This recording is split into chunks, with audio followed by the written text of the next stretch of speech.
సర్వనాశనం దేనివల్ల అయిపోతుందంటే భగవంతుణ్ణి నమ్ముకున్నటువంటి పరమ భాగవతోత్తములతోటి పరిహాసం ఎంత ప్రమాదాన్ని తీసుకొస్తుందో చూపిస్తారు.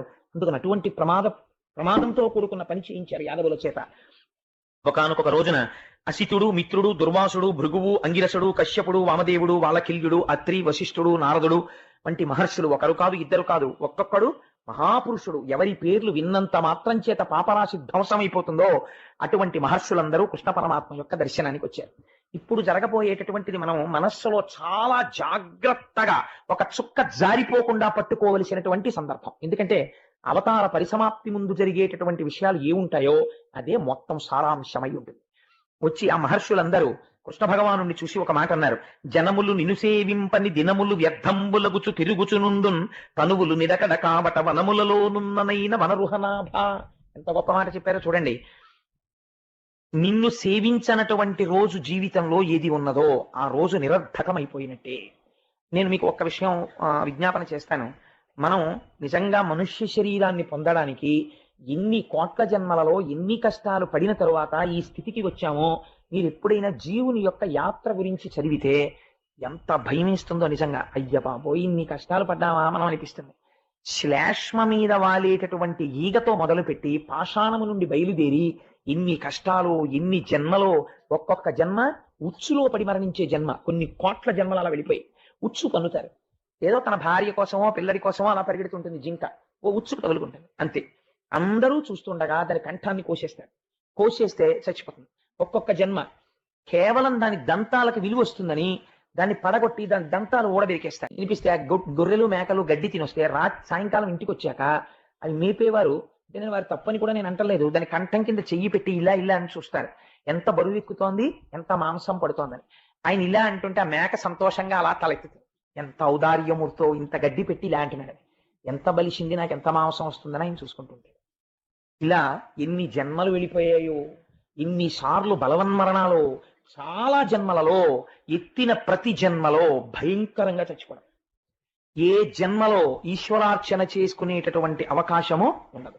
ఒక కుక్కగా ఉన్నాడు, భాగవతం వినగలడా? ఒక నక్కగా ఉన్నాడు, ఊళ్ళోకి రాగలడా? ఒక ముంగిసగా ఉన్నాడు, ఈశ్వరాలయంలోకి చేరగలడా? భాగవతం వినడానికి అర్హత కలిగిన జన్మ ఏది? మనుష్య జన్మ ఒక్కటే. గోవింద అని 11 మాటలు అనగలిగిన జన్మేది? ఒక్క మనుష్య జన్మ. ఇంత సర్వోత్కృష్టమైనటువంటి మనుష్య జన్మని పొంది కూడా మహర్షులు తీర్పు చెప్పేస్తున్నారు. కొందరు ఈశ్వరుడు తప్ప మిగిలిన వాటి అన్నిటి వైపుకి తిరుగుతారు. ఆ తిరగడంలో మనుష్య జన్మ నిరర్థకమైపోయింది. ఆ తర్వాత మళ్ళీ ఎక్కడికి వెళ్ళిపోతాడో తెలియదు. ఎన్ని కోట్ల జన్మలు మళ్ళీ ఉచ్చుల్లో పడి, కత్తులతో నరకబడి, శూలాలతో గుచ్చబడి, రోకళ్లతో కొట్టబడి, అరిచేతులతో అదమపడి, కాళ్లతో తొక్కబడి, ఎంత గింజుకుని ఎన్ని రకాలుగా చచ్చిపోతారు. ఈశ్వర చిత్రం ఏమిటంటే వీళ్ళు పొందినటువంటి మనుష్య జన్మ యొక్క గొప్పతనము వీరికి తెలియక ఈ శరీరమును నిలబెట్టుకోవడమే గొప్ప అనుకుని కేవలము దీన్ని పోషించుకుని దీనితో అనుభవించిన సుఖములు అనుకుని గడిపేస్తున్నారు.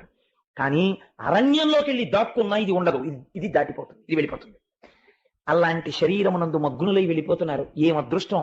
ఈ కాలమునందు ఇట్లాంటి ఏమీ తెలియని అజ్ఞానమునకు హద్దు లేని గోపాల బాలురతో కలిసి నువ్వు తిరిగి కౌగలించుకుని ఆడి పాడి ఇంతమందిని తరింపచేశావు. కృష్ణా, నీ లీలలు రాబో కాలంలో విన్నవారిని, చదివిన వారిని, చెప్పిన వారిని, గోవిందనామమును పలికిన వారిని గట్టెక్కించేస్తాయి. అంతటి గొప్ప అవతారాన్ని స్వీకరించావు తండ్రి. కాబట్టి నువ్వు ఒక్కసారి మళ్ళీ ఇలాంటి మూర్తి దొరకమంటే దొరుకుతుందా? ఒక్కసారి నిన్ను కన్నులార పైనుండి కిందకి దర్శిద్దామని వచ్చాం. వాళ్ళకి తెలుసు అవతార పరిసమాప్తి అయిపోతుందని. ఇటువంటి అవతారం మళ్ళీ రాదు. ఎందుచేత అంటే ఒక అవతారం వస్తే ఒక ప్రయోజనాన్ని తీర్చుకుని వెళ్ళిపోతుంది. కృష్ణావతారం లాంటి అవతారం ఇంకున్నది. ఎందుచేత అంటే ఒక యశోద, ఏమీ తెలియనటువంటి ఆజ్ఞురాలైన గోపిక పరిగెడుతుంటే పరిగెత్తడమా? ఏడ్పు తెలియని స్వామి కళ్ళు నులుగుని ఏడవడమా? అమ్మ రోటికి కట్టేస్తే ఏమీ తెలియని వాళ్ళ పాకడమా? నన్ను అమ్మ కట్టేసిందని పొట్ట మీద మత్సపడేటట్టు ప్రవర్తించడమా? నీ నామము, నీ లీలలు, నీ కీర్తి, నీ కథలు ఎక్కడ స్తోత్రం చేయబడుతుంటాయో అక్కడ మళ్ళీ ఇలాంటి అవతారం ఉంటుందా అని 33 కోట్ల మంది దేవతలు కూడా కూర్చుని వింటారు. అలాంటి కథాశ్రవణం జరుగుతున్నటువంటి ప్రదేశంలో ఆఖరణ ఒక్కసారి పొంగిపోయి గోవిందా గోవిందా అంటూ నీ నామని చెప్పుకున్నవాడు ఉన్నాడే, వాడు పొందనిది ఏముంది? ఇది పొందుతారని చెప్పడం అసాధ్యం. వాళ్ళు అన్నిటినీ పొందేస్తారు. ఎందుకని? నువ్వు ఎంత సంప్రీతిని పొందుతావో నీ నామము చెప్పినప్పుడు. కలియుగానికి నామమే రక్ష. అటువంటి గొప్ప నామము, తేలికైన నామము. నీ అంతట నువ్వు కష్టపడి సంపాదించుకున్న నామము. 7 ఏండ్ల బాలుడవై 7 రాత్రులు 7 పగళ్ళు కొండ నెత్తి నిలబెట్టి రక్షించుకుని నువ్వు సంపాదించుకున్న నామము గోవిందనామము, భాగవతంలో వచ్చిన నామము. అందుకని అటువంటి గోవిందుని పట్టాభిషేకం ఒక ధూర్తుడు, ఏమీ తెలియని వాడు ఒక్క మాట చెప్తే నమ్మి వృద్ధులు, పిల్లలు, పెద్దలు, ఆడవాళ్ళు, ముసలివాళ్ళు, ఆవులు, ఆఖరికి వేషాలు కట్టి వాడు చెప్పాడు మేము నమ్మామని ఇంతమంది వరుస కట్టి అంత దూరం నుంచి ఇంత దూరం నువ్వు ఉన్నావని నమ్మి, నీ నామము సత్యమని నమ్మి పరిమళ ద్రవ్యాలు జల్లుతూ వచ్చిన వారిని ఉద్ధరించకుండా ఉంటాడా? వాడి పట్టాభిషేకం జరిగితే అటువంటి నామము నీ నామము. ఆ నామము సముపార్జింపబడింది నువ్వు కృష్ణమూర్తిగా ఉండగా. అటువంటి ఈ రూపమును, అటువంటి గోవింద పట్టాభిషేకాన్ని పొంది ఒక ఒత్తు లేకుండా గోవిందాని కీర్తింపబడిన నామమును సముపార్జించుకున్న కథ భగవతాంతర్గతము. ఆ అవతారము కృష్ణ పరమాత్మ. ఇంత గొప్ప అవతారాన్ని మళ్ళీ మేము చూడగలమా? మళ్ళీ వస్తుందా ఇటువంటి అవతారం? మాకు వస్తాయా రోజులు? మళ్ళీ మేము ఎప్పుడు వింటాం దశమస్కంధం? నీకేమో ఇవాళ పూజ చేసుకుంటుంటే నాకే ఎంత బెంగ వచ్చిందో, ఈశ్వరా మళ్ళీ ఎప్పుడు చెప్పిస్తావు నాతో భాగవతం అని. కాబట్టి ఎంత పొంగు ఆ చిన్ని కృష్ణుడి గురించి వింటుంటే. కాబట్టి అటు మహర్షులు బెంగ పెట్టుకున్నారు, మునులు బెంగ పెట్టుకున్నారు, స్వామి మళ్ళీ ఎప్పుడు చూస్తాం? ఒక్కసారి నిన్ను ఆ పాదమస్తకం చూసి తరించిపోదామని వచ్చాం, అందుకుని వచ్చామయ్యా అంటే కృష్ణ పరమాత్మ చూసి నవ్వి, నేను కూడా మిమ్మల్ని రప్పించడానికి ఒక కారణం ఉంది, మీరు నన్ను చూసి తరించారు కదా, చెప్పవలసిన మాట చెప్పారు, ఇదే లోకం కూడా తెలుసుకోవాలి. కాబట్టి ఇప్పుడు నేను మనస్సులో చేసిన సంకల్పం తీరడానికి మీరు ఒక్కసారి నది ఒడ్డుకి వెళ్ళండి, నదీ స్నానం చేయండి, యాదవ కుల నాశనం జరగాలి, అవతార పరిసమాప్తి. ఈ మహర్షులందరూ వెళ్ళి ఆ నది ఒడ్డున స్నానం చేసి కూర్చుని భగవంతుడి యొక్క కథలు తలుచుకు పొంగిపోతున్నారు. ఏమి కృష్ణావతారం, వీళ్ళందరినీ తీసుకొచ్చి ద్వారకలో పెట్టాడు, ఇలా రక్షించాడు, జరాసంధుణ్ణి పీచమణిపించాడు, ధర్మరాజుతో రాజసూయం చేయించాడు, కురుక్షేత్రంలో యుద్ధం చేయించాడు, భీష్మాచార్యుడికి మోక్షం ఇచ్చాడు, తాను వెళ్లి ఎదురుగుండా నిలబడి విష్ణు సహస్రనామ స్తోత్రం చెప్పించాడు. ఏమి కృష్ణుడు, కృష్ణుడు లాంటి అవతారం ఉంటుందా మళ్ళీ అని వాళ్ళు పరవశించిపోతుంటే అక్కడికి ఈ యాదవులందరూ కూడా నవ్వుతూ తుళ్ళుతూ ఆడుకుంటూ దూరం నుంచి ఈ మహర్షుల్ని చూశారు. వాళ్లలో ఒక చిత్రమైన బుద్ధి పుట్టింది కృష్ణుడి యొక్క ప్రచోదనము చేత. సాంబుడికి చీర కట్టి ఆడదానిలా అలంకరించి కడుపు ఎత్తుగా కనపడేటట్టుగా చేసి ఆ మహర్షుల దగ్గరికి తీసుకొచ్చి వీళ్ళు ఏ పాటి పరిజ్ఞానంతో చెప్తారో చూద్దాం అనుకుని మూకలు కూడి యాదవులు ముందట బెట్టుక యార్చి నవ్వుచున్ పోకల పోవుచున్ ముని సమూహము కొయ్యన సాగి మృక్కుచుం ప్రాకటమైన ఈ సుదతి భారపు గర్భమునందు పుత్రుడో ఏకతమందు బలికయో ఏర్పడ చెప్పుటన్న ఉగ్రులై. ఆ సాంబుడికి చీర కట్టి కడుపు ఎత్తుగా పెట్టి గర్భిణి అయినటువంటి స్త్రీ అని చెప్పి నాట్యాలు చేసుకుంటూ ఆడుకుంటూ పాడుకుంటూ వెళ్ళిపోతున్నటువంటి గోపబాలుర యందు దుర్బుద్ధి పుట్టింది. ఆ సాంబుడిని తెచ్చి మహర్షుల ముందు నిల్చోపెట్టి, మీరు మహాత్ములు కదా, మీకు తెలియని విషయాలు ఉండవు కదా, మీరు త్రికాల వీధులు, ఈ ఆడపిల్ల కడుపులో మగపిల్లాడున్నాడా, ఆడపిల్లుందా, కవలలున్నారా, ఏ విషయం మాకు చెప్పండి అన్నారు. అనేసరికి వాళ్ళు ఆ స్త్రీ వంక చూశారు. మహాగ్రహం వచ్చింది. అంటే మీకు భగవద్భక్తులతో పరాచికమా? కృష్ణుడున్నటువంటి గడ్డ మీద ఉన్న మీకు ఇటువంటి పరిహాసం చేయడానికి సిగ్గుపట్టలేదా? ఏ కృష్ణ భగవానుడు బ్రాహ్మణుల్ని చూడగానే భక్తితో సేవిస్తాడో, వాళ్ళ కాళ్ళు కడిగి నీళ్లు తల మీద చల్లుకుంటాడో, అటువంటి కృష్ణుడితో కలిసి ఉండి మీకు ఇంతటి దుస్సాహసమా, మాతో పరిహాసమా అని వాళ్ళన్నారు. వాలాయము ఎదుకుల నిర్మూలకరంబైన ఎట్టి ముసలంబొకటి బాలిక కుదయించును పుండాలస్యము లేదటంచు అటపల్కుటయున్. కొడుకక్కర్లేదు, కూతురక్కర్లేదురా, క్షణం ఆలస్యం లేకుండా ముసలం ఒకటి పుడుతుంది అమ్మాయి కడుపులో. ముసలం అంటే పెద్ద రోకలి పుడుతుంది. ఆ రోకలి మీ అందరికీ తీట తీర్చేస్తుంది, ఈ ఎదుకుల నాశనం అయిపోతుంది దాంతో అన్నారు. ఆ మాట అనిపించాలి బ్రాహ్మణ వాక్కు యథార్థమవుతుంది. బ్రాహ్మణులు సంతసించి, బ్రాహ్మణ వాక్యం ఎంత గొప్పది చూడండి, దాన్ని మించిన సన్మానం ఏముంటుందండి? శతమానం భవతి. మా కోటేశ్వరరావు గారు 100 ఏళ్లు ఆయుర్దాయంతో ఉండి ఒక కుక్క బతికినట్టు బతకడం కాదు, భగవన్నామము చెప్పుకుంటూ ఆయన బతకాలి. అత్రేష గోత్రోద్భవస్య కోటేశ్వరరావు శర్మ నామధేయస్య, ఈశ్వర కైంకర్యం చేసుకుంటూ బ్రతకాలని బ్రాహ్మణులు చేసిన ఆశీర్వచనమా గొప్పది, లేకపోతే నువ్వు లౌకికంగా పుచ్చుకునేవా గొప్పవి? అది గొప్పది. బ్రాహ్మణ వాక్కు ఎంత గొప్పదో చూడండి, ఆశీర్వచనం ఎంత గొప్పదో చూడండి. కాబట్టి వాళ్ళు ఒక్క మాట అన్నారంటే శాపమైంది. వెంటనే పరిహాసం చేస్తున్నటువంటి వాళ్ళకి భయం వేసింది. ఇలా అన్నారు ఏమిటన్నా, సాంబుడికి కట్టిన చీర విప్పితే ఆ చీరలోంచి కడుపు దగ్గర నుంచి ఒక పెద్ద ఇనప రోకలి కింద పడి పడగానే భయం వేసి ఆ రోకలి పట్టుకుని పరుగున కృష్ణ పరమాత్మ దగ్గరికి వెళ్ళారు. ఆ రోకలి ఆయన పాదాల దగ్గర పెట్టారు. తెలియక మహర్షులతో పరిహాసం ఆడాం, శిపించారు, ఈ రోకలి పుట్టింది, ఇప్పుడు మమ్మల్ని ఏం చెయ్యమంటావు అని అడిగారు. కృష్ణ పరమాత్మ అన్నారు, ఊరే దుర్నిమిత్తములు కనపడుతున్న ఈ మధ్య పగటిపూటయే అంతఃపురముల యందు కాకులు గుడ్లగూబలు ఏడుస్తున్నాయి, గుర్రాల యొక్క తోకల యందు మంటలు పుడుతున్నాయి. చిలుకలు గోరువంకలు వికృతమైనటువంటి స్వరాలతో అరుస్తున్నాయి. ఇళ్లలో పుట్టగొడుగులు పుడుతున్నాయి. ఇంటి యందు పుట్టగొడుగు పుట్టకూడదు, పుట్టగొడుగు పుడుతోంది. సూర్యబింబం చుట్టూ ఆవిరి పరివేషం కట్టినట్టుగా గుండ్రంగా కడుతోంది. కాబట్టి ఇది ఎదుకుల నాశనాన్ని సూచిస్తోంది. మీ అందరూ ఈ ఇనప ముసలము చేత మరణిస్తారు. కాబట్టి సముద్రపు టుడ్డుకెళ్ళి అక్కడ ఒక భయంకరమైన పెద్ద శిఖరం ఒకటి ఉన్నది. ఆ శిఖరము వద్దకు వెళ్ళి ఈ ఇనప ముసలాన్ని అరగదీసేసి దీన్ని సముద్రంలో కలిపేసేయండి అన్నారు. అంటే వాళ్ళు పరుగు పరుగున ముసలాన్ని పట్టుకుని ఆ శిల దగ్గరికి వెళ్ళారు. వెళ్ళి అటు కొందరు ఇటు కొందరు కూర్చుని ముసలాన్ని అరగదీయడం మొదలెట్టారు. గంధపు చెక్క అరగదీసినట్టు. అది కరిగి కరిగి కరిగి కరిగి నల్లటి తెట్టు కారుతోంది. ఈ తెట్టు తీసుకెళ్లి సముద్రంలో కలిపేస్తున్నారు. అరగదీగా ఆఖరికి ఇంత ఇనప ములుకు ఒకటి మిగిలింది. ఈ ములుకు ఏం చేస్తుందిలే, దీన్ని అరగదీయకపోతే ఏమిటి అని ఆ ములుకుని సముద్రంలోకి విసిరేశారు. ఆ ములుకుని ఒక చేప మింగింది. ఒక బోయవాడు పక్షులు దొరక్క చేపలు పట్టుకోవడానికి సముద్రం దగ్గరికి వచ్చాడు. వాడి వలలో ఈ చేప పడింది. వాడి ఇంటికి వెళ్ళి చేప కోశాడు. దాని కడుపులోంచి ఇనప ముళ్ళు పడింది. ఆ ఇనప ముళ్ళు బాణానికి పెట్టుకున్నాడు. ఆ బాణంతో కృష్ణుడిని కొట్టాడు. కాబట్టి ఆ ముసలంలోంచే అదబకుల నాశనం వచ్చింది. ఆ ఇనప ములుకుని బాణానికి తగిలించుకుని ఈ బాణంతో ఎవరిని కొట్టాలని వాడు తూణీరంలో పెట్టుకు తిరుగుతున్నాడు. ఈలోగా అవతార పరిసమాప్తి జరిగిపోతోంది, ఎదుకుల నాశనం అయిపోతుంది, మీరు తొందరగా ద్వారకా నగరాన్ని విడిచిపెట్టేయండి అని కృష్ణ పరమాత్మ చెప్పడాన్ని ఉద్ధవుడు విన్నాడు. కృష్ణ, నీతో కలిసి ఆడుకున్నాం, నీతో కలిసి పాడుకున్నాం, నీతో కలిసి అన్నం తిన్నాం, నీతో కలిసి సంతోషంగా గడిపాం. ఇలాంటి కృష్ణావతారం అయిపోతోందంటే నేను తట్టుకోలేకపోతున్నాను, నేను ఉండలేను. కాబట్టి నా మనస్సు శాంతించేటట్టు, నిరంతరము నీతో ఉండేటట్టు నాకు ఏదైనా ఉపదేశం చెయ్యి అన్నాడు. అంటే అప్పుడు కృష్ణ పరమాత్మ ఒక అద్భుతమైనటువంటి విషయాన్ని ఉద్ధవుడితో ప్రస్తావన చేస్తారు. ఇది మనందరం కూడా తెలుసుకుని జీవితంలో పాటించవలసినటువంటి తుద ప్రసంగం కృష్ణ పరమాత్మ. దీని తర్వాత ఇంకా వారు మాట్లాడలేదు. అందుకని ఇది లోకాన్ని ఉద్ధరించడానికి ఉద్ధవుణ్ణి అడ్డుపెట్టి చెప్పారు. నేటికి 7వ రాత్రి కలియుగ ప్రవేశం జరుగుతుంది. 7వ రాత్రి లోపల ద్వారకా పట్టణాన్ని సముద్రం ముంచెత్తేస్తుంది. సముద్ర గర్భంలోకి ద్వారక వెళ్ళిపోతుంది. ద్వారకలో ఉన్న వారందరూ మరణిస్తారు. తదనంతరం కలియుగం ప్రవేశిస్తుంది. కలియుగం ప్రవేశించగానే మనుష్యుల యందు 2 లక్షణాలు బయలుదేరుతాయి. ఒకటి అపారమైనటువంటి కోరికలు, 2 విపరీతమైనటువంటి కోపం. ఎవ్వడూ కూడా తన తప్పు తాను తెలుసుకునే ప్రయత్నం కలియుగంలో చెయ్యడు. ప్రతి వాడికి కోపమే, ప్రతి వాడికి కోరికలే.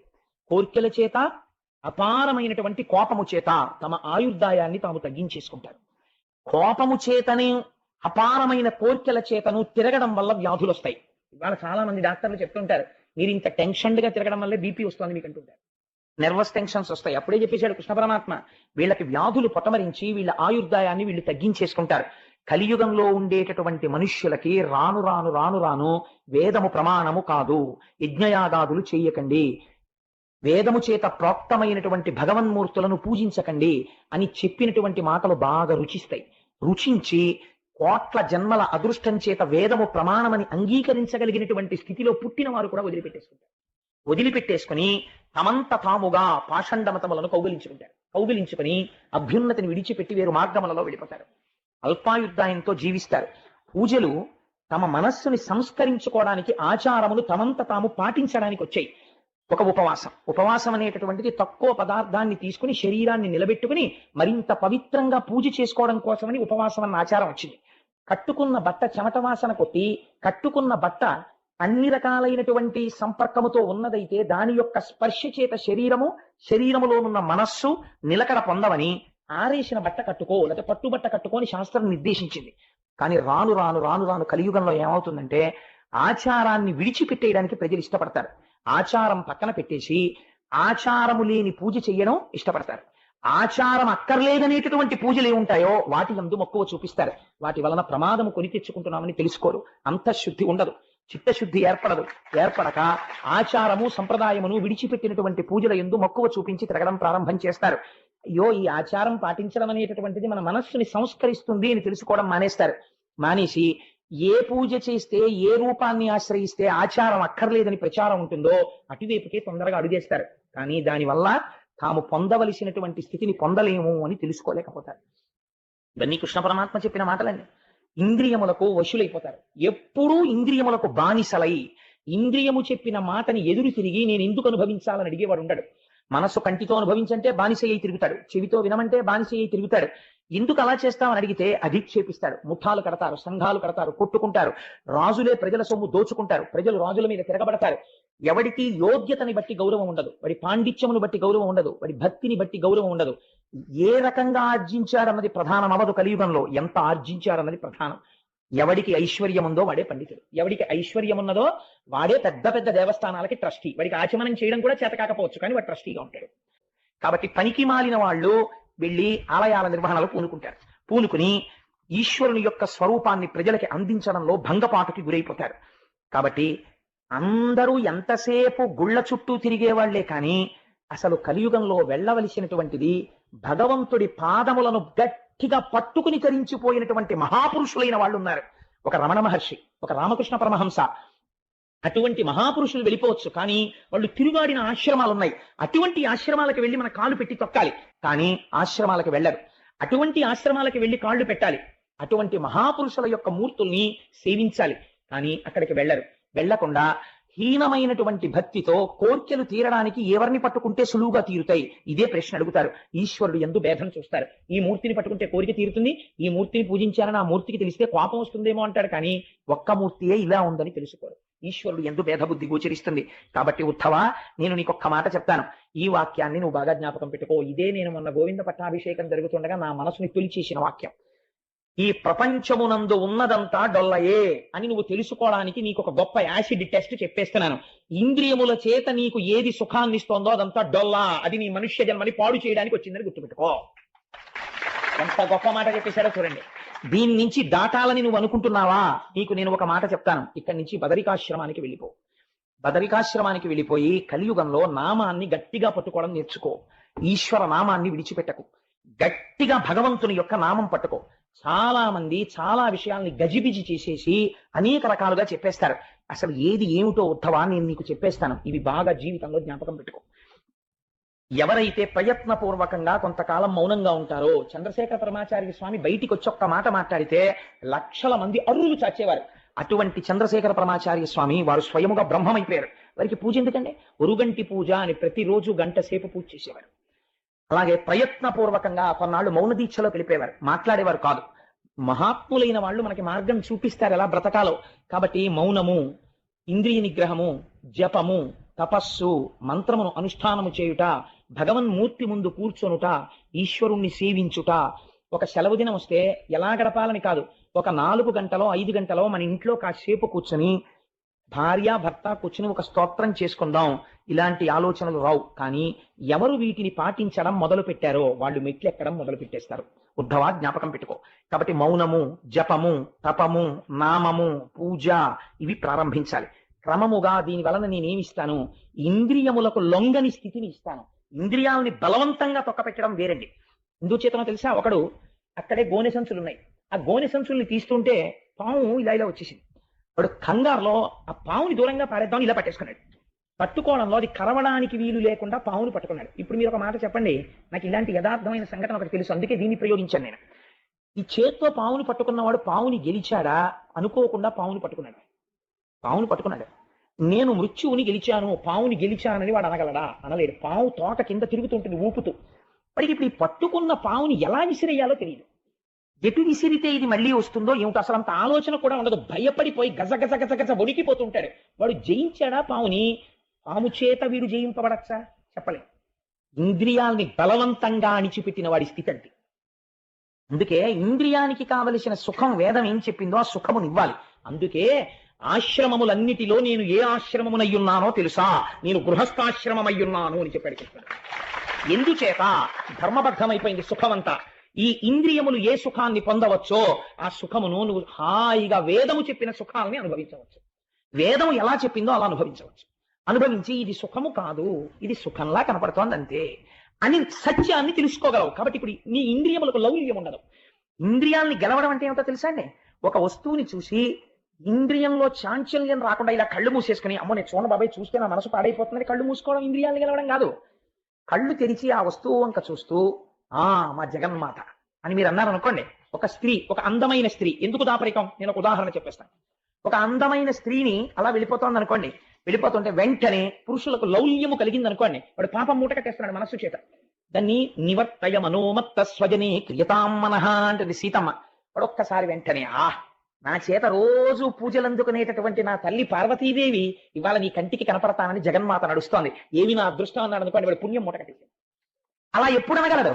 ఏమి సుఖం నాకు తెలియదా? ఎందుకు వచ్చిన చూపు? దిక్కుమాల చూపు. నేను మా జగన్మాతని చూస్తానన్నాడు అనుకోండి, వాడు తరించిపోయాడు. కాబట్టి సుఖము కాదని తెలుసుకోవడానికి ఆశ్రయనీయము గృహస్థాశ్రమము. అందుచేత అటువంటి గృహస్థాశ్రమమునందుండి ఇంద్రియములకు లొంగనటువంటి స్థితికి ఒకడు ఎదుగుతున్నాడు. అలా ఎదిగిన వాడెవడున్నాడో వాడు శమమును పొంది ఉన్నాడు. దాన్ని శమం అంటారు. ఉద్ధవ మనోనిర్మలత్వము, మనస్సు ఎందు నిర్మలంగా ఉంటాడు, ఎప్పుడు హాయిగా ఉంటాడు, ఈశ్వరుణ్ణి సేవించుకుంటుంటాడు. తాను భగవంతుణ్ణి ఏది పూజా మందిరంలో చూశాడో అదే లోకమంతటా చూస్తుంటాడు. బెంగ పెట్టుకోడు కృష్ణావతారం అయిపోయింది, కృష్ణావతారం అయిపోవడం ఏంటి, నాకు కనపడుతున్న వాళ్ళందరూ కృష్ణ స్వరూపాలే అంటాడు, పొంగిపోతాడు. కాబట్టి ఇప్పుడు ఏమైపోయింది? సమత్వ బుద్ధితో ఉంటాడు. ఇటువంటి దాన్ని విద్య అని పిలుస్తారు. ఇది తెలియక వాడు వేరు నేను వేరు అని ఎప్పుడు కుచ్చిత బుద్ధితో ఉండి పైకి ఎలా కనపడినా, ఎంత పవిత్రమైన వాళ్లే కనపడినా, లోపల పరమ కుళ్ళు బుద్ధితో ఉన్నవాడు ఎవడున్నాడో వాడు అవిద్యయందున్నాడు. వాడు విద్య ఎందు లేడు, వాడికి విద్య తెలియదు. చిత్తశుద్ధి, తృప్తి, నాకు ఈశ్వరుడు ఏమి ఇవ్వలేదు అన్న తృప్తితో ఉండగలిగిన వాడు ఎవడున్నాడో వాడు దమమును పొంది ఉన్నాడు. మీకు తీసుకొచ్చి ఇంత అన్నం పెట్టేశారనుకోండి, మీరు తినగలరా? మీ కడుపు నిండడానికి ఇంత అన్నం దొరికింది అనుకోండి, చాలు. ఇంత అన్నం ఇవాళ తినడానికి ఈశ్వరుడు ఇచ్చాడు, అది నమలడానికి పళ్ళు ఇచ్చాడు, పళ్ళు ఉంచాడు, కడుపులోకి వెళ్ళిన దాన్ని జీర్ణం చేస్తున్నాడు, చాలు. ఇంకింతకన్నా ఏం కావాలి నాకు? ఇంట్లో 10 బస్తాలు ఉంటే తింటానా ఈ పూట? చాలు. ఏ పూట ఆ పూట నాకు ఆకలేసినప్పుడు వెంటనే అన్నం దొరికేట్టు ఈశ్వరుడు చేస్తున్నాడు, ఇంకింతకన్నా ఏం కావాలి? ఇది నమ్మాడు కావ్యకంఠ గణపతి ముని. కాబట్టి అరుణాచలం వెళ్ళి తమ్ముడు ఏడుస్తున్నాడు అన్నం లేదని. వెళ్ళి ఒక బ్రాహ్మణ గృహం కనబడింది. ఆ బ్రాహ్మణ గృహం ముందు నిలబడి భవతి భిక్షాం దేహి అన్నాడు. కాలి గజ్జలు గల్లుమంటూ ఒక ఆవిడ బయటికి వచ్చి, అయ్యో నాయన ఆకలితో ఉన్నారా, రండిని కూర్చోపెట్టి అన్నం పెట్టింది. ఇద్దరు అన్నం తినేశారు అన్నదమ్ములు. తాంబూలం వేసుకుని ఆయన అరుగు మీద పడుకోండి అంది. అమ్మా ఇంటాయన నీరమ్మా అన్నారు. ఇంటాయన లోపల ఉన్నాడయ్యా, ఆయన దర్శనమంతా తేలిగ్గా దొరికేది కాదులే అంది. ఆయన తాంబూలం వేసుకుని ఆవిడ దక్షిణ ఇచ్చిన దక్షిణ కూడా ఉంది. అన్నదమ్ములు ఇద్దరు అలిసిపోయి కడుపు నిండా తిని అరుగు మీద పడుకున్నారు. మర్నాడు తెల్లవారుజామున తెలివచ్చింది. తల్లి నిన్న రాత్రి ఆకలితో ఉన్నప్పుడు అన్నం పెట్టింది, ఆ అమ్మకు నమస్కారం అనుకుని చూశాడు. అది గణపతి గుడి యొక్క అరుగు. ఎక్కడి నుంచి వచ్చింది ఇల్లు? నమ్ముకున్న వాడికి నమ్ముకున్నంత. నీకు ఆకలేసినప్పుడు అన్నం పెట్టడానికి జగదంబ నీ వెంట తిరిగితే నీకు ఇంకే ఐశ్వర్యం కావాలి? నువ్వు నమ్ముకుని అమ్మని ఇక్కడ సుప్రతిష్ఠితం చేసుకుంటే నీకు ఇంకింతకన్నా ఏ ఐశ్వర్యం కావాలి? సమస్త జగదాధారుడు నావాడై ఉన్నాడు అన్న తృప్తి కలిగి ఉండడం దమం. ఎవడు ఈశ్వరుడు యందు భక్తితో ఉండి నియమపాలనం చేస్తాడో అది నిజమైన సుఖం. ఎవడు ఈ శరీరంతో అన్ని అనుభవిద్దామని దాచేసుకుంటాడో, ఈ శరీరం ఉండిపోతుందని నమ్ముకుంటాడో అదే దుఃఖం. కాబట్టి ఎవడు గుణములకు సాక్షిగా ఉండడాన్ని నేర్చుకుంటున్నాడో, ఆ కోపం ఎందుకు వచ్చింది? ఎవరి కోపం ఎక్కడి నుంచి వచ్చింది? ఒకనాడు ప్రశాంతంగా ఉన్నాడు. ప్రశాంతత ఎవరు? ఎవరు నిద్రపోయారు? ఎవరు లేచారు? నిద్రపోయినప్పుడు ఎవరున్నారు? మరి లేచినప్పుడు ఎవరున్నారు? నిద్రలో లేనిది లేచినప్పుడు ఎక్కడి నుంచి వచ్చింది? లేచినప్పుడు ఉన్నది నిద్రలో ఏమైపోయింది అని తనలో తను ఎవరు విచారణ చేసుకుని జాగృత, స్వప్న, సుషుప్తి అనబడే 3 అవస్థలకి సాక్షిగా ఉంటున్నాడో వాడే ఈశ్వరుడై నాలో ఏకమైపోతున్నాడు.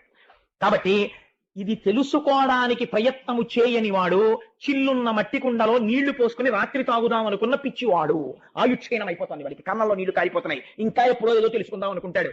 అవకాశం వచ్చినప్పుడు తొందరగా తెలుసుకుని దాన్ని తీసుకొచ్చి ఆచరణలో పెట్టుకోలేనటువంటి మూఢుడు వాడు. చిల్లుకుండ యందు నీరు పోసుకుని రాత్రి తాగుదాం అనుకున్న మౌఢ్యం ఉన్నవాడు. కాబట్టి ఇవన్నీ బాగా నిలబడడానికి ఉత్తవా ముందు నువ్వు ఒక ప్రయత్నాన్ని ప్రారంభించు. ఏం చేస్తావు? కంచుతో కాని, సీసంతో కాని, వెండితో కాని, బంగారంతో కాని నా మూర్తిని చేసి ఇంట పెట్టుకో. ఇందుచేత సాత్వికమైన మూర్తిని తీసుకొచ్చి ఇంట్లో పెట్టి పువ్వులు వేయడం మొదలు పెడితే ఆ మూర్తి ఏం చేస్తుందో తెలుసా? మొదట్లో నువ్వు పెట్టింది అది తింటోంది అనుకుంటావు, నైవేద్యం పెట్టి. నువ్వు వేసిన పువ్వులు అది పుచ్చుకుంటోంది అనుకుంటావు. అది క్రమంగా ఏం చేస్తుందో తెలుసా? నీ అహంకారాన్ని తినేయడం మొదలు పెడుతుంది. మొదలుపెట్టి క్రమక్రమంగా దాని మీద ఆధారపడతావు. నాదే ఉందయ్యా, నువ్వు కూడా ఆశీర్వచనం చేస్తేనే ఈ పని అవుతుంది అంటావు. క్రమక్రమంగా అసలు నేను అన్న పదార్థం ఇక్కడే ఉంది, అదే ఇక్కడ ఉన్నది అంటాడు. విగ్రహారాధనాన్ని చేతకాని వాళ్ళే మన వాళ్ళు పెట్టలేదండి. మనస్సు తొందరగా నిలబడడానికి ఏదో ఒక ఆలంబనం దొరకాలి. కాబట్టి ఒక మూర్తిని పెట్టారు. ఒక మూర్తిని పెడితే మనస్సు లగ్నం అవుతుంది. తర్వాత ఏం చేస్తాడు? అక్కడున్న మూర్తే ఇక్కడ ఒక జ్ఞానం ఇస్తాడు. ఏమిటా జ్ఞానం? ఓరి పిచ్చాడా, నీ పూజా మందిరంలో ఇలా పాలసముద్రంలో పడుకున్నట్టుగా నన్ను పెట్టుకుని పూజ చేస్తున్నావే, అలా ప్రతి జీవి గుండెల్లో నేను ఇలా పడుకుని ఉన్నాను. నేను ఇప్పుడు ఎక్కడ లేను, అంతటా నేనే అయి ఉన్నాను. అంతర్బహిష్య తత్సర్వం వ్యాప్య నారాయణ స్థితః. ఎక్కడ చూసినా ఇలా పాలసముద్రంలో పడుతున్న నారాయణుడే సభాస్వరూపముగా సదాశివుడు నిండిపోయి కనపడుతున్నాడు. ఈశ్వర దర్శనము విరాట్ రూప దర్శనముగా సహస్ర శీర్షా పురుష అనేక రూపాలతో దర్శనమవుతున్నాడు అని ధ్యానమునందు గోచరమవుతుంటే ఆనందమును పొందుతూ అంతటా ఈశ్వరుణ్ణి చూస్తుండగా ఒకనాడు వాడిలో ఉన్నటువంటి ప్రాణవాయువు ఉత్క్రమణమును పొందుతోంది. వాడు నన్నే చూస్తూ వెళ్ళిపోయాడు కాబట్టి నా యందే చేరిపోతున్నాడు. కాబట్టి ఉద్ధవ, నువ్వు ఈ పని ప్రారంభించు, బదరికాశ్రమాన్ని చేరిపో, వచ్చేస్తోంది కలియుగం అన్నాడు. అంటే ఉద్ధవుడు బయలుదేరి బదరికాశ్రమానికి వెళ్ళిపోయాడు.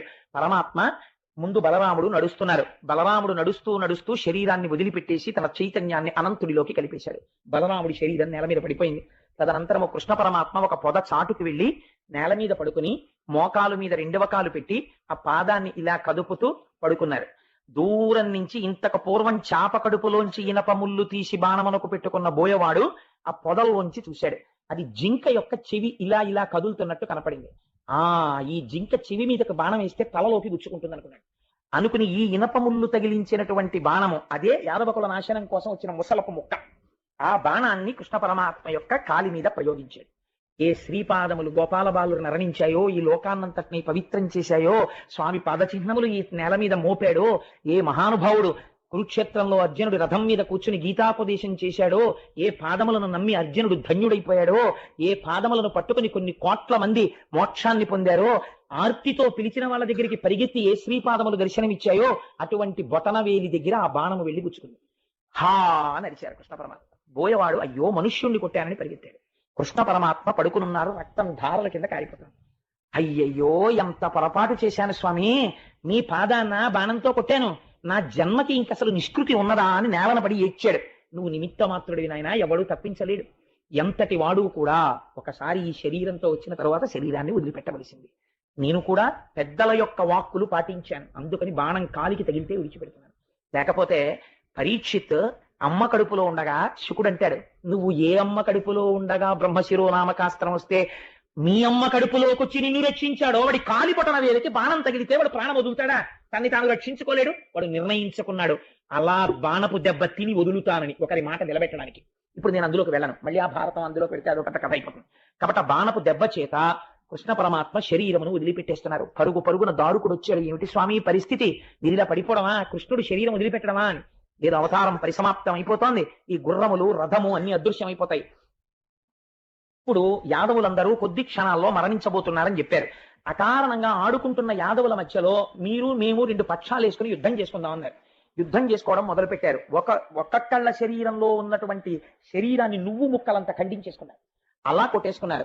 చిట్ట చివరన మిగిలినటువంటి వాళ్ళు వీళ్లే అరగదీసినటువంటి ఇనప రోకలిలోంచి పుట్టిన చెట్టు కలిపినప్పుడు పుట్టిన రెల్లు దుబ్బులు కోసి తెచ్చారు. రెల్లు దుబ్బులతో కొట్టుకుని ప్రాణాలు వదిలేశారు. యాదవ కుల నాశనం అయిపోయింది. బలరాముడి భార్యలు కృష్ణుడి భార్యలు చాలా మంది ఆ శరీరాన్ని పట్టుకుని చితులలోకి ప్రవేశించారు. మిగిలిన వాళ్ళు ఎవరో కొద్ది మంది ఉంటే ఇంద్రప్రస్థానికి అర్జునుడు తీసుకెడదామని గాంధీవం పట్టుకుని తీసుకెడుతున్నాడు. ప్రథమ స్కంధంలో ఏడుస్తాడు, ఆ సఖుండు వెళ్ళిపోయాడు, ఇప్పుడు భూమి మీద లేదని. చిత్రం ఏమిటంటే కృష్ణ పరమాత్మ అవతారం చాలించగానే 10 మంది గోపబాలుల చేతిలో గాంధీవం ఉన్న అర్జునుడు ఓడిపోయాడు. ఆ కథ అప్పుడు వచ్చి ధర్మరాజుకి చెప్తాడు, గాంధీవం ఉంది, పాశుపతాస్త్రం ఉంది, గెలిచాను అనుకున్నాను. ఆ మహానుభావుడు అన్ని అస్త్రాలకి అస్త్రం, వాడి సారథ్యం వల్ల గెలిచాను అనుకోలేదన్నయ్యా, వెళ్ళిపోయాడు నా సఖుడు, నేను జీవన్మాత్రుడని అన్నాడు. ధర్మరాజు గారు అన్నారు, ఇంకా మనం వద్దురా, అటువంటి మహానుభావుడు వెళ్ళిపోయిన తర్వాత మనం వద్ది భూమండలం మీద రెండు వెళ్ళిపోదామని పిచ్చివాళ్ల జుట్టు విరబోసుకుని ఆ ఆభరణాలన్నీ తీసి పక్కన పెట్టేసి ఉత్తరాభిముఖంగా వెళ్ళిపోయి పాండవులు, ద్రౌపది, కుంతి అందరూ శరీరాలు వదిలిపెట్టారు. కలియుగం ప్రవేశించింది. కానీ కృష్ణ పరమాత్మ ఉద్ధవుడితో ఒక్క మాట చెప్పారు, ఎవ్వరికీ భయం లేదు. ఎవరు ఈ భాగవత కథ వింటున్నారో వాళ్ళందరికీ కూడా చెవులలోంచి అమృతమును పానము చేసినట్టే, వారందరూ నన్నే చెందుతారు, నేను అభయం ఇస్తున్నాను. కాబట్టి వారు కన్ను మూసినప్పుడు, వారు కన్ను తెరిచినప్పుడు నా దర్శనమే అగుట కొరకు. పోతన గారు మనకు ఒక గొప్ప భిక్ష పెట్టారు. వ్యాసుడు సంస్కృతంలో ఇచ్చిన శ్లోకాన్ని యథాతథంగా తెలుగులోకి అనువాదం చేశారు. అది జీవనాడి భాగవతానికి. ఇది మనం అడగాలి కృష్ణుడిని, కృష్ణ నీ కథ విన్నాం, మాకు నువ్వేమి ఇవ్వాలో తెలుసా? మా కన్ను తెరిచినప్పుడు నువ్వే కనపడాలి, మా కన్ను మూత పడిపోయినప్పుడు నిన్ను చూస్తూనే మూత పడిపోవాలి అని. భాగవతం ప్రసంగాలు పూర్తవుతున్నప్పుడు ఎవరు అడుగుతారో వారందరికీ కృష్ణానుగ్రహము కలుగుతుంది. నిలబడి చదవడం, నిలబడి వినడం తప్పు. కాబట్టి కూర్చుని వినాలి, కూర్చుని చదవాలి. కాబట్టి నేను ఇప్పుడు చెప్తాను ఆ పద్యాన్ని. సభలో ఉన్న వారందరూ భాగవత శ్రవణ ఫలితమును కోరుకున్న వారైతే చక్కగా ఆ పద్యాన్ని చెప్పండి. మనుష్య జన్మకి ఇంతకన్నా ప్రయోజనం ఏమిటి? ఈ పద్యాన్ని చెప్పుకుని చక్కగా రేపటి రోజున మహాభాగవత దర్శనము చెయ్యండి అని చెప్పాడు కృష్ణ పరమాత్మ. రేపు మన కోసమని సత్యదండాన్ని చేతిలో పట్టుకుని కమండలం పట్టుకుని స్వరూపానందేంద్ర సరస్వతి స్వామి వారు అలా బయలుదేరి కాలినడకన రావడానికి ఒప్పుకున్నారు మహానుభావుడు వ్యాందికి. అక్కడి నుంచి నడుస్తూ అందరికీ కనపడేటట్టుగా నారాయణ నారాయణ నారాయణ నామపురస్సరంగా ఆశీర్వచనం చేస్తూ వారి వేదిక మీదకి వచ్చి వారు రేపటి సాయంకాలం శ్రీచక్రార్చన చేస్తారు. అంతటి మహోత్కృష్టమైన ఘట్టాన్ని రేపు మనం తిలకించి శ్రీచక్ర తీర్థాన్ని తీసుకుని పవిత్రులమైపోదాం. ఇప్పుడు మీ అందరూ కూడా కృష్ణా నీ అనుగ్రహం మాకు కావాలి అని అపేక్షింపబడినటువంటి ఈ పద్యాన్ని చెప్పండి. నేను చిన్న చిన్న పదములుగా చెప్తాను, చక్కగా చెప్పండి. ఏకకంఠంతో గట్టిగా ఆ గురువాయూరప్పకి వినపడేటట్టుగా స్వామి కోరిక నువ్వు తీరాలి మాకు అని చెప్పండి స్వామికి. ఎవరెవరు ఈ కృష్ణ పరమాత్మ యొక్క కథ వింటున్నారో, ఎవరు ఈ పద్యం చెప్తున్నారో వాళ్ళకి మాత్రమే ఈ ఫలితం దక్కుతుందని ఒక ఫలశ్రుతి చెప్తారు చివర. నువ్వు నాకు ఎలా కనపడాలో తెలుసా? నగుముగమున్ సుమధ్యమును సన్నటి నడుముతో నల్లని మేనును నల్లటి శరీరంతో లచ్చి కాటపట్టగు ఉరమున్ లక్ష్మీదేవి యొక్క స్థానమైనటువంటి వక్షస్థలంతో మహాభుజములు మమ్మల్ని రక్షించగలిగినటువంటి భుజస్కంధములతో అంచిత కుండల కర్ణముల్ కుండలములను దాల్చినటువంటి కర్ణయుగలితో మదే భగతియు ఏనుగు యొక్క నడక వంటి నడకతో నీలవేణియు నల్లటి వెంట్రుకలతో కృపారస దృష్టియు కల్గు. అయ్యో నన్ను నా కోసం పిల్లలు ఇంత కష్టపడి భాగవతం విన్నారు, నా గురించి చెప్పారు, ఇంకా వాళ్ళకి నేనేమివ్వను, ఇస్తాననేటటువంటి పూనిక కలిగిన కృప వర్షించేటటువంటి కన్నులతో కల్గు వెన్నుడు ఇమ్ముగ పొడసూపుగాత. వెన్నుడంటే కృష్ణుడు, ఇమ్ముగా పొడసూపుగాత నాయందు అనుగ్రహించి నా కోరిక ఒకటి తీర్చుగాక. ఏమిటా కోరిక? కన్ను మూసిన ఎప్పుడు విచ్చినప్పుడు, అంటే నిద్రపోయినప్పుడు ఆయన అనుగ్రహమే మనం సమాధిగా అనుభవించాలి. కళ్ళు తెరుచుకుని ఉదయం లేచిన దగ్గర నుంచి కృష్ణుడే మనకి సారథి అయి నడిపించాలి. చిట్ట చివర అంత్యమునందు కన్ను మూత పడిపోయినప్పుడు ఆయనే అనుగ్రహించి కనపడి మోక్షం ఇవ్వాలి. వేరొకసారి నాకు జన్మ వద్దు స్వామి, నన్ను ఇలా అనుగ్రహించు అని గొప్ప పద్యాన్ని పోతన గారు మనకి భిక్ష పెట్టి పూర్తి చేస్తూ అంటారు. ఈ కథ విన్నను వ్రాసిన ప్రకటముగ లక్ష్మి యశము భాగ్యము కలుగున్ చేకుని ఆయువుగనుడై లోకములో నుండు నరుడు లోకులు పొగడన్. ఎవరైతే ఈ భాగవతంలో ఈ ఆఖ్యానమును వింటున్నారో, ఇది విన్నటువంటి వాళ్ళకి, ఇది వ్రాసినటువంటి వాళ్ళకి, వీళ్ళందరికీ కూడా లక్ష్మీదేవి యొక్క అనుగ్రహం కలుగుతుంది, సిరి సంపదలు కలుగుతాయి, ఆయుర్దాయం కలుగుతుంది, ఏమైనా ప్రమాదాలుంటే తప్పిపోతాయి.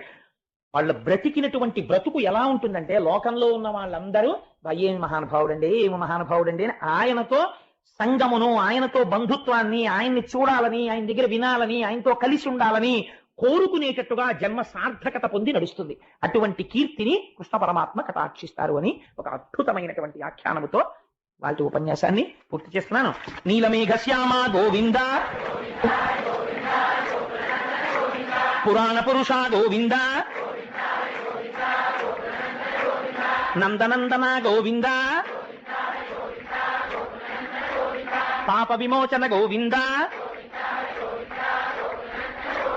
దుష్ట సంహార గోవింద, కష్ట నివారణ గోవింద, వరాహమూర్తివి గోవింద,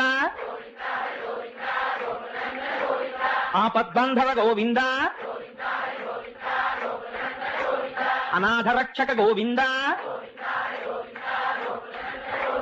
కరుణాసాగర గోవింద, పాప వినాశక గోవింద, పాహి మురారే గోవింద, గరుడ వాహన గోవింద, వజ్రకవచధర గోవింద, అభిషేక ప్రియ గోవింద, ఏడు కొండలవాడ గోవింద, శేషాద్రి నిలయ గోవింద, శ్రీనివాస గోవింద, శ్రీ వెంకటేశ గోవింద. మంగళాశాసన పరైః మదాచార్య పురోగమైః సర్వైశ్చ పూర్వైరాచార్యైః సకృతాయాస్తు మంగళం. మంగళం కోసలేంద్రాయ మహనీయ గుణాత్మనే చక్రవర్తి తనూజాయ సర్వభౌమాయ మంగళం ఉమాకాంతాయ కాంతాయ కామితార్థ ప్రదాయినే శ్రీగిరీశాయ దేవాయ మలినాథాయ మంగళం కరచరణ కృతం వా కర్మ వాక్కాజం వా శ్రవణనైనజం వా మానసం వాపరాధం విహితం వా సర్వమేత్తక్షమస్వ శివ శివ కరుణాబ్ధే శ్రీ మహాదేవ శంభో సర్వం శ్రీ ఉమామహేశ్వర పరబ్రహ్మార్పణమస్తు స్వస్తి.